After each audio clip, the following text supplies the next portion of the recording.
This is Marshall's True Crime Vault. Today we're looking into one of Chicago's darkest cases, the story of John Wayne Gacy, a man who lived a double life as a contractor, a community volunteer, and even a clown, while hiding a violent secret. Before we get into the investigation, we need to understand who Gacy was, because this case begins long before the crimes. John Wayne Gacy was born in 1942 and grew up in a strict Chicago household with an alcoholic father who constantly criticized him, leaving Gacy struggling with confidence and identity. As he got older, he tried to reinvent himself through work, marriage, and suburban life, presenting himself as the perfect family man. But behind the scenes, he was manipulative, controlling, and obsessed with being seen as important. In the 1970s, he became active in his community, hosting parties, volunteering, and performing as a clown named Pogo. To neighbors, he looked friendly. To co-workers, he looked successful. But the truth was much darker. By 1972, young men in the area began disappearing, and no one suspected Gacy because he blended in so well. This is where the timeline begins. The disappearances were connected, but police didn't know that yet. In this first segment, we're focusing on Gacy's background, his life, his behavior, and the warning signs people missed.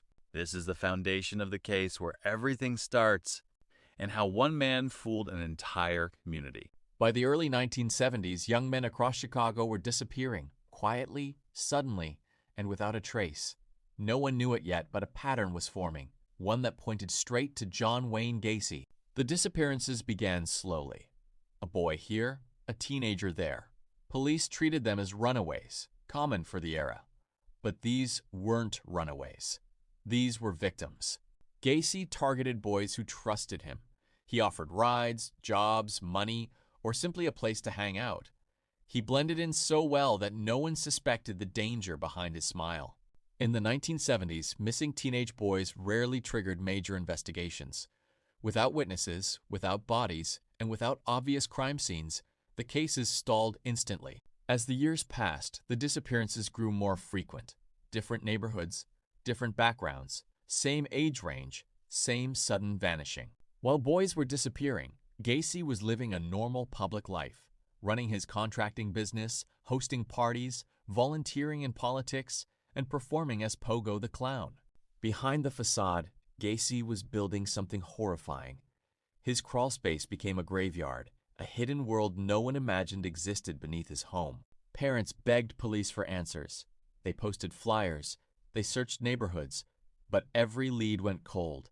Every clue vanished. And Gacy kept hunting.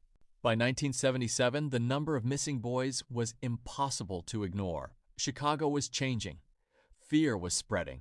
And the truth was getting closer, even though no one could see it yet. The disappearances were only the beginning. The investigation that would expose Gacy was coming, and it would start with one boy, Robert Piest.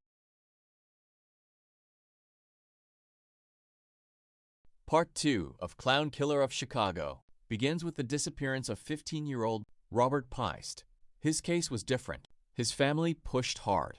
His timeline was tight, and every detail pointed toward one man, John Wayne Gacy. Detectives began watching Gacy around the clock.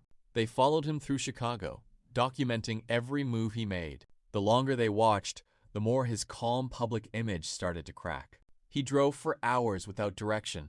He visited friends in the middle of the night. He slipped up in interviews, and every lie he told made investigators more certain they were closing in. As pressure built, Gacy became erratic.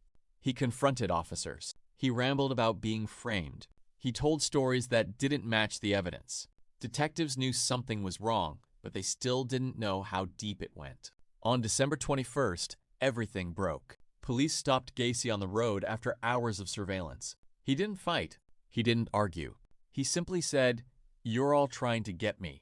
That moment changed the entire investigation. Hours later, inside the police station, Gacy finally cracked. He admitted he had done terrible things. He admitted there were bodies in the crawl space. And he admitted he had been out of control for years. His confession opened the door to the truth beneath the house on Summerdale Avenue. The investigation was no longer about disappearances. It was now about uncovering what had been hidden for so long. This is the moment Chicago learned who John Wayne Gacy